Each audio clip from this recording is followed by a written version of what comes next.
we've stayed on as that external contractor who's always there within their teams, within their meetings. So it's been a very good relationship over the years. And we found that type of relationship works really, really well. So build an app and then don't disappear, stick around. And it also helps build relationships, because essentially within those companies you're going to have great people, and those great people are either going to stay there and be great and get into other things, or they're going to go to other companies and be great. Today my guest is Nikita, and Nikita is Managing Director of Catalyst Software Development. Nikita, welcome to my podcast. Thank you very much for joining me today. Please introduce yourself, the company, and tell us what you guys do. Thanks, Pete. Okay, so this is going to be slightly confusing. We're going to go between two continents. So I'm the MD of Catalyst Software Development in the UK, but we are also part of Catalyst South Africa. And essentially what the company does is application development. So it started 9 years ago in South Africa, developing applications for some of the largest retailers in South Africa. And I worked with the original founders, so there were 4 of them, to do some of their strategy work going forwards. And at the time, we spoke about the potential of potentially opening a UK branch, and this just didn't happen. So 7 years later, which was last year, we said, actually, let's do this. Let's give it a try. So the guys had been developing applications for years, and then we were like, great, let's do it. Let's jump into a new market. So we started in July of last year. We are still focused on mobile application development, but because we're much smaller in the UK, our product offering is a little bit different. So it's delivering simple, elegant solutions for companies who need a technical solution. Generally, that will be an application, but because we're smaller, we need to find a niche. We're also branching into that consulting piece. So what does that look like? It looks like us doing end-to-end everything. So if you need some maths done, I have a background in mathematics as well as operations, as well as project management. So I'll be looking at that side of things. We also have development specialists on the team, design specialists on the team, web development specialists on the team. So we're essentially the party that can do anything for a smaller company, because we didn't actually expect to get into the UK and straight away have like the Tesco or, Aldi or one of those companies. So we understand that it's a slower build up to the bigger clients that we would naturally have in South Africa. So we are application development with a little bit of everything else. Super cool. Great story. So the company is nearly a decade old in South Africa. You've actually have got, from what I hear, some fantastic clients, great experience, right? A lot of referrals, and really went for some big companies.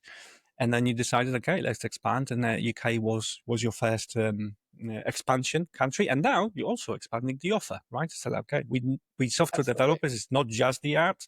We can do so much more. And there is so much talk about AI and applications and automations and so on. Fantastic. So who is your typical client? Now, I don't know exactly how to split this, but who is your typical client in South Africa? Let's say you've mentioned a few that you would like to work with here. So let's split it into 2 ways. Who is your typical client in South Africa?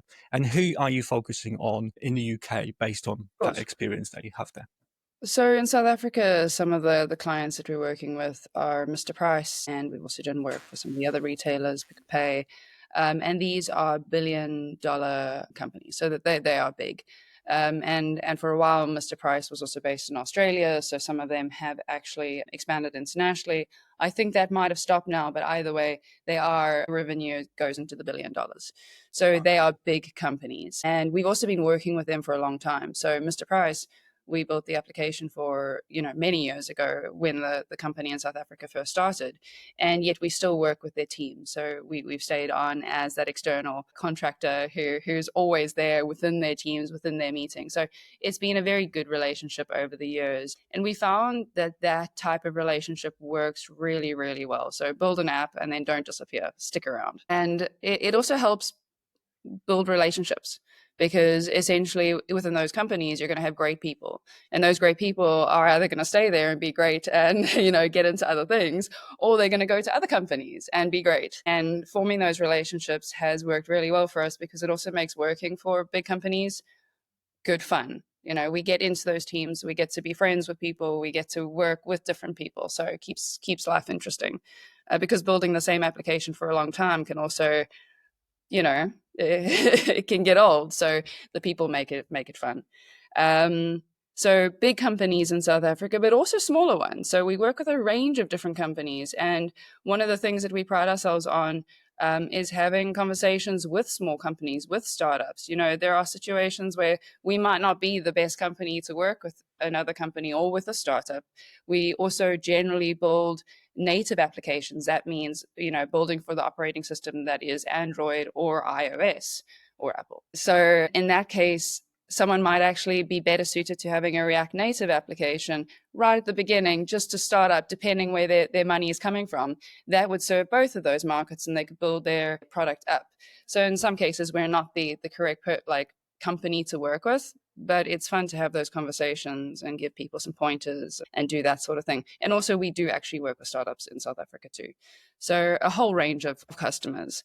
In the UK, we actually have worked predominantly with people in the US and the EU. So I'm going to be speaking about those markets more than I speak about the UK market. Our customers we'll say in the UK market, are generally going to be smaller. They're going to be startups, or they're going to be small to medium sized companies. And very often there'll be companies where we might have worked with someone before, or where we've got a partnership with someone who, essentially a middleman, who finds us something that is the correct type of role as well as the correct size. And then we get to know those teams really well, and then we create more relationships. So I'd say generally we're more in the ballpark of small to medium companies here. Obviously, we'd love to get into the big companies here as well. That will take some time. We understand that. But essentially, why not start now to ensure that we're building up to the bigger retail companies that are the same as the companies we'd work with in South Africa? Fantastic. So what I'm hearing is you operate more as a partner in that whole software world and possibilities that are there, rather than like a single service provider. Hey, we said we're going to do the app, we did the app, we disappear and do an app for someone else, right? Correct me if I'm wrong, but that's the pivot into consulting. You're finding yourself, okay, that actually worked. We've landed the first contract with our ideal client partner. We delivered that, and now we are in a position of having this great relationship that we can actually leverage into finding another job for us, saying, hey, while we were doing this, we've noticed that this is a big focus. Can we just show you how tech, software, or app or something can help you with this? I absolutely love this strategy. We call them very often, obviously, building an app. It's not maybe as such. It's quite a big deal, but we call them land and expand. Just landing a deal, right, with our dream client, and then expanding from there, and hopefully expanding into, relationship that lasts years, and you're actually that trusted partner with the innovation as a service kind of model. Absolutely beautiful. And the expansion, I do like it. Although, you're based in the UK, the clients in the US, but I completely get this. You got the referrals. Someone recommended you. It just happened that the people were in the US, and you utilize that with a brand new branch in the UK to start delivering for those clients. Beautiful.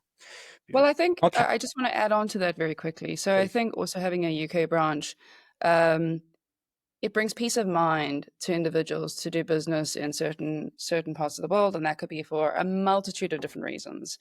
But at times, doing work with a UK company that has those skills might be better than doing work with a US company from a cost perspective, that kind of thing. And in this case, from a cost perspective, if we need to outsource to the South African branch, we can do that as well. So we can offer that cost difference, and that is actually quite big from a US perspective, as well as from a UK perspective. But the US is also, it charges much more for this type of work. Absolutely. And the plan is obviously to look for new clients in the UK. Are you trying to cover some Europe as well? Obviously, now the world is so much more remote, right? If you have a possibility of proposing something in Sweden, I take it you're not going to say no, right? Because why would you? Well, Pete, actually, our team is very international. So we're all British and Irish, and we all seem to be in different countries, and we all travel quite a lot. So I happen to be in the UK, but there is another director in Portugal. So we do have the European presence as well. And presence is very important. Having those meetings in person, that makes a very big difference as well. So yes, we wouldn't say no, but we're also well suited to do the work in both of the countries where we happen to be. Yeah, absolutely, absolutely. And I like this. You just every opportunity is an opportunity for new business, new partnership, new connection, new referrals, right? And you're very young in the UK, so obviously you're just taking everything that you could. Absolutely love this. Okay, now you've touched that obviously very new. So the first few clients that you landed for the UK brand branch is from usually referrals, recommendations, which tells me a story that you're really good at what you do, because usually people wouldn't recommend you to someone else if that wouldn't be the case. Tell me about some plans of as a new player in the UK market, European, maybe UK and the US, right? And competitive space of consulting, IT services, app development. What were the discussions? What are the plans of going to try this? And we're going to go and try ads, maybe outbound, maybe inbound leads, maybe events. Where is the focus? Okay, so I have links with Oxford University. So one of the first places I got hold of was the Oxford University incubator. And not being a startup that is, typical of what you'd call going to be a unicorn, I got hold of them and I said, listen, I am starting a company. It's going to be application development. We probably won't fit into the mold of what you want to invest in. And actually, in theory, we actually don't really need that investment. But it is a very good network to be part of. And they responded and said, well, fantastic. We need to have an application development specialist on the team. And if anyone has questions, they can come to you. And I was like, fantastic. We love having conversations. So that is one way of getting into things. It's actually having free conversations and getting to know people. And many of the conversations will go nowhere, but some of the conversations lead on to either very interesting conversations or they lead on to work at some point. So that connection is a little bit of us giving back, but it's also a little bit of us at some stage, using those connections and also going to the events. That's a lot of fun. It gets you thinking. So I'd say that incubators and interesting talks, that kind of thing, that really, I love that. But that's one of the ways that I think really cultivates those relationships that lead to work. You say events. I have a very interesting view of events. So the big events, they're quite overwhelming. You get there, you don't know who to speak to. If you haven't messaged anyone on one of the applications first to be like, hey, I know you're going, I want to meet up for coffee, you can actually be lost in the waters a little bit. And so what I often say is, I don't always like to go to all the tech events. I do go to them, but I don't love going to the tech events. I actually like going to the other events where people need to know more about technology. There's something about being the specialist when you go to an event that's, let's say, I don't know, about pet food. Okay, I haven't been to a pet food one. But in theory, a lot of those companies will be a little bit less up to speed on what the latest technology is, what can they be doing. I work for a few big companies that do distribution, that sort of thing. So there's multiple things to think about. And again, it leads on to interesting conversations, interesting relationships, and you get to know people who actually might need your help. Because at a tech conference, it's unlikely that everyone's going to need your help. They probably have those skills in house. So yes, go to events, but go to diverse events. Mm-hmm. I've definitely tried the emailing, but again, I find personal touches is just my way of doing business. So meeting people, going for coffee, that sort of thing has worked really well. Personal referrals is probably the biggest way that we get work. We've worked with a lot of people, both from a Catalyst perspective, from the original founders, but also from myself. I've worked in a few different companies, a few tech companies. So personal referrals is a very good way of connecting, but it's also a way that we're very comfortable with, because then there's also people who understand that we do good work. And then partnerships. So what do I mean by partnerships? It's generally going to be an individual who is already working with several startups or bigger companies. They approach us, they say, listen, would you be happy to speak to this company, see if there's some synergy, and then we can discuss what that looks like going forward. So those are probably the main ways of doing work that we have. And they work very well for us, referrals being the best. But I have also noticed that I probably need to start doing a little bit more from a sales and marketing perspective on LinkedIn, because that matters a great deal. And I come from a big company background where LinkedIn matters in terms of who you've connected with and that you can have conversations. And suddenly I realize I haven't quite done the marketing piece. So I think that builds credibility. So there's a lot of this that's about credibility building, and that's essentially why we build relationships the way we do. Mm-hmm. That's fantastic. Yeah. So I like the approach of actually skipping, the techie people, right? Because very often what we're finding with those, we've had loads of conversation with people like this. Sometimes they know the limitations that they put on their team or themselves, or what's possible, what's not, right? And we're finding actually, talking to ops person, or talking to a person that, I don't know, does that day to day, something that you can automate, you can improve for them. All of a sudden, it allows you to actually educate them a little bit more what's possible, without actually going into nitty gritty and which language and how and so on, which you would have with techie people, and yields better results, right? And I do like this kind of touch points that you talk about, right? I'm a big fan of digital touch points, right? But I do like the approach, and I think it's coming back. That going back to this personal touches. Even I've seen campaigns where handwritten letters overperformed cold LinkedIn messaging, right? Just because they just feel a little bit extra. A little secret, there are even companies that do it for you at scale, right? So you write a single one and you buy 1,000 of them they send. And so there's this fascinating old school methods are coming back into those first connections, or another touch point, right? Which feels very, very personal. You didn't touch on much of a digital thing. So I would like to dig deeper into maybe the outbound or those emails, right? Have you ever tried it at a little bit bigger scale, or maybe LinkedIn with automations? That things like this are possible, or maybe even touching on some ads. Are there any talks about you trying any of that at scale, or how are you seeing this? So from an auto emailing perspective, we've definitely tried that, and we do get replies. But again, they're very much along the same kind of line of, we're happy to have a chat, reach out and we can talk about it, kind of thing. So we get responses, but they're actually generally, I think everyone gets too many emails. So for instance, I get a lot of auto emails, and it annoys me, and I actually end up deleting a lot of them. So I think I often look at my own experience, but every now and again I have actually replied to one or two. And when I do, I'm like, okay, this actually works. And I know that we've had some success with that as well. So I do get replies, but it's a small percent. And I remember I spoke to someone who sets up these systems for people, and he said to me, listen, you're going to get 3 to 5% of individuals responding to you. And that was actually quite accurate in terms of responses where there was a conversation. So you might get more responses, but you might find that actually really nothing more happens after that. But I would say that there is definitely a percentage, but it takes quite a lot of effort as well, especially if you want to make anything a little bit more personalized. So yes, have tried it. Yes, have had some success, but I think you need to make sure that you're doing it with purpose. So get in there, give yourself some time, get into the zone, and make sure that you send off quite a lot of emails to people where it will make a difference. So I'd say that don't just spam everyone. That's never going to work. But make sure that you're picking individuals that really are going to work. From a LinkedIn perspective, I think you mentioned, I was actually in talks with someone else to help me with this, because I would say that personally, I am someone who connects with people that I know very well. I work off of personal referrals, but in terms of like building that brand and getting hold of people on LinkedIn, I admit that actually having someone to help with that is something that I'd be quite open to, because I couldn't be bothered most of the time, which is not a good thing.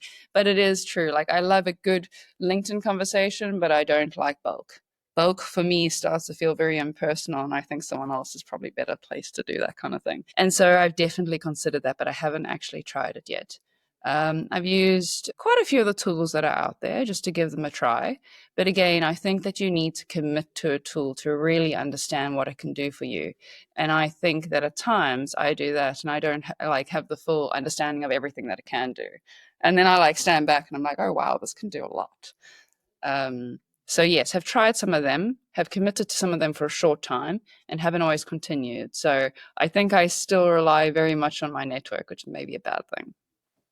That's a good thing. You've got a good network, and it's definitely a good thing, right? You're relying on this, and warm introductions are so much better than any form of, cold outreaching. And I agree with, when you send those emails, especially if it's a manual job, it takes loads of time, and you have to be Yes. really dedicated and having the mindset that, allows you to spend hours at someone you every day, couple hours at least, right? If you're going to do it Yeah. manually, and you need to find something that's relevant to the person you're sending an email to, or attractive enough for them to say yes to, right? So to bring Yeah. some gifts in that very first message. I would actually say That's that one. there's a Go. massive amount of research that needs to be done there as well. You can't just email people. You are actually every single time you're finding out, what are the products that the company has built? Where are they at the moment? Where do you need to? There's a huge amount of research, and of course, that's also great from a personal, capability perspective, where you start to learn about the market. But it does take time. It takes a huge amount of time and effort. Absolutely. Absolutely. I agree. Yeah. Obviously, technology, we utilize technology to support us with that, with this, right? AI can, automate a few of those manual tasks, Yeah, but there's still the research part. And that's number one. But that's just the first yes from the email. And you have to have a very sterile, you know, plan of what happens next. What I'm going to reply yes, next, what happens on the first call, what happens on the second and third. Without this, right, it's just a yes from the email. You of spend course, yeah. hours every week, writing. Beautiful. Okay. And I really, really hope that, you know, you are going to expand. It sounds like to me that you are very good at what you do, right? You're really consulting, and if you're really Yeah. partnering up with those businesses and analyzing what they need, what they could do, what they don't know that could be done, starting with an app, but then what you tell me is historically those clients stay with you for They do. much, much longer and different They do. projects. So that's great. Now, if someone from our listeners here would like to find out a little bit more about, what can you consult them on? What apps are we talking? Maybe look at some case studies, have a look at what you guys do. Where can they find more information about you? So I say a really good place to start is probably on our website. So that's catalystsoftware.app, but I'll let you share the link. Another good place is LinkedIn. And then I'd say the other good place is sending us a message. So sending me a message personally would also work well. But all of those routes will get a conversation. The other thing is we are very open to conversations. That's essentially how we built the company. As a result, if anyone wants to have just a conversation about what they think could be next, even if they're a startup, we welcome that. So I think that there are several routes to getting in contact with us. We'll leave those links below, obviously. So please take a look, connect with Nikita on LinkedIn, drop her a message, and I'm pretty sure it will be beautiful connection. Now, Nikita, thank you very much for joining me today and sharing all about that, history of South African branch and how you're approaching building that new branch, how you found those first few clients, how you operate, how you think about this, sharing the story of a few clients. It was a great conversation. I really, really enjoyed this. And yet again, thank you very much for this. Thank you very much, Pete.